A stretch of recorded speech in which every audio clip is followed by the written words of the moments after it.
Welcome to this guest replay by KillerYoranTheHedgehog in his KV-2. I chose this replay because it shows the power of the KV-2 perfectly well. It's quite a hilarious battle, and he got a big amount of medals for this battle as well, which I won't spoil till the ending, obviously. But I can say that one of them at least was an ace tanker badge, obviously, otherwise I wouldn't have put it up. But yeah, enjoy the replay. At the start, KillerYoran is moving towards the flag.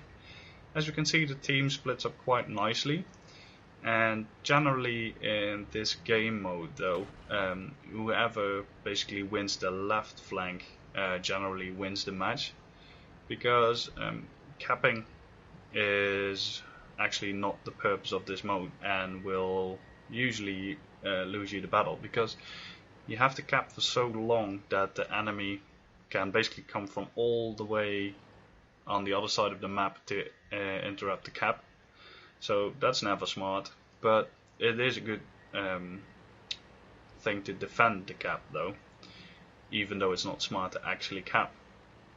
As you can see, KillerYoran is moving up, and his platoon mate Julian is at the front.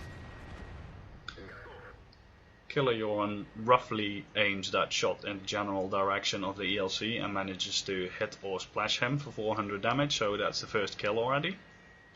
As you can see, the Russian 152 is famous for basically being accurate even if the aiming circle fills your whole screen. So yeah, that showed it off quite nicely. KillerYoran is moving up,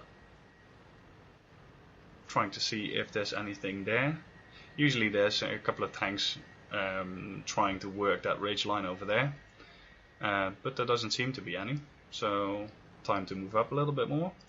And the KV-1 in base is camping there, even though he's completely blind and his gun is quite inaccurate, so he should actually move up instead of being all the way back there. As you can see, Julian found an enemy TD and Yoran found a medium tank, so he's pre-aiming for the TD to come around the corner. And the TD is stupid enough to actually come around the corner, even though he knew there was a KV-2 here. So second kill, one shot. So yeah, going alright. It's 2 versus 1 at the moment kill wise, so anything can still happen. And there is another kill secured, so now it's 3 versus 3.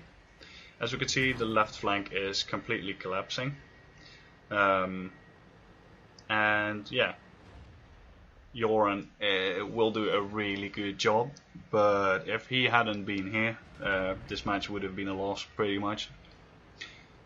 KV-1 finally decided to move up, now that it's almost too late. And he would have been far better off to actually go to the left flank and defend, but he isn't, so we'll see how this pans out. And there's a Torque 2 full health in the middle of the field, so Yoran is aiming, and almost 900 damage with an HE shell, because it penetrated the side of the Torque. He must be feeling quite down. That is a massive amount of damage, and probably he wrecked, or all his modules got wrecked as well. The left flank is still collapsing, and Yoran is being shelled by the artillery as well. So yeah, going quite alright. Nice action film like tank advance. And there we can see the Torque, but he's killed by Julian. So Stuk 3 coming in, and Yoran is trying to get the gun on the Stuk, doing a snapshot, but it went way over the Stuk and landed behind him in the field. And there's not much more on this flank, so Yoran decides to go back, and Julian as well. He's pinging the map, probably because he got shelled by Artie, and he's telling his platoon mates platoon mate and his teammate the location of the arty, but they still both decide to go back to the flag, which I can imagine is quite a smart move. I mean, there is an arty in the game, but at these low tiers, arty has a lot of trouble doing damage to tanks, especially heavy armored ones like the KV-2. And he's driving with his gun the other way, probably because if the arty shows up behind him, he can put a shot in. And as we can see, he's got one gun barrel marking as well, so he plays this tank more often.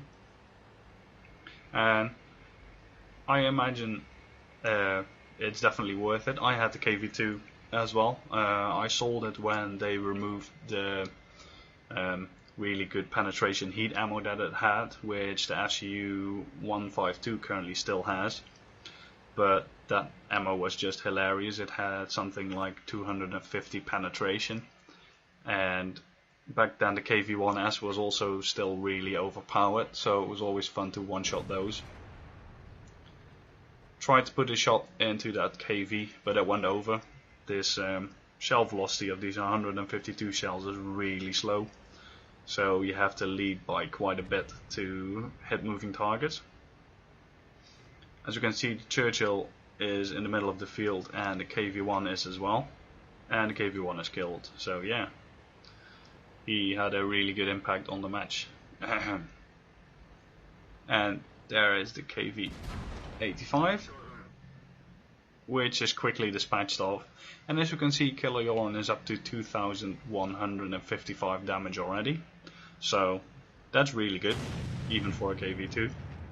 Because a lot of the time, even though the 152 doesn't penetrate, it usually does something around 300 or 400 damage if you manage to put the shot in well.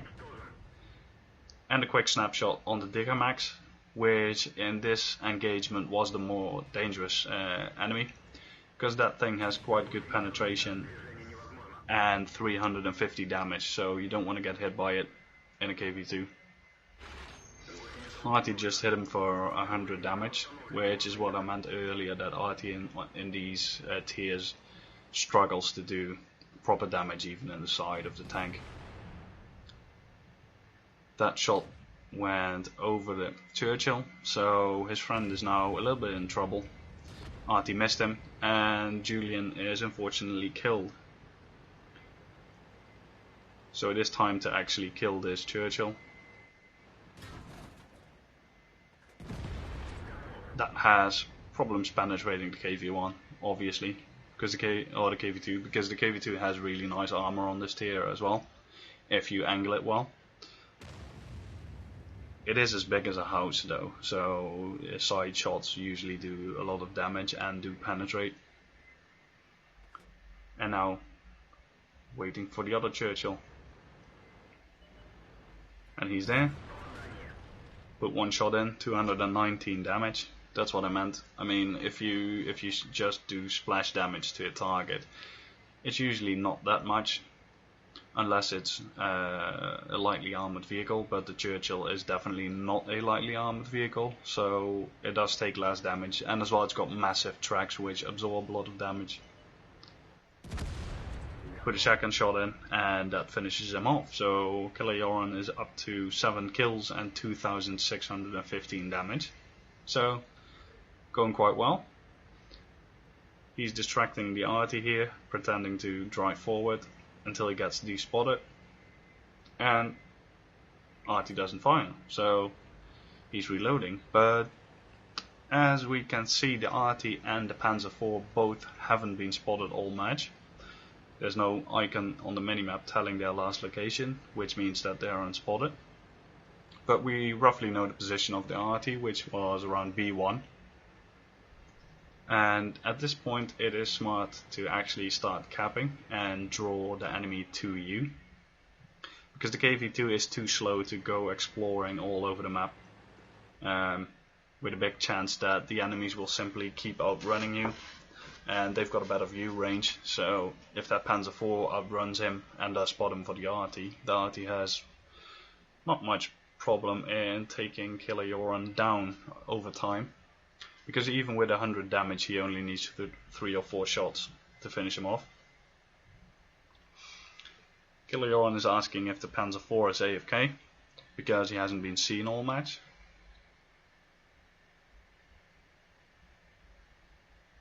And yeah, just wait. I'll speed up the replay a little because this is going to take a while. And as you can see, my cap meter is a bit off. There's not 3 people capping, but just 1.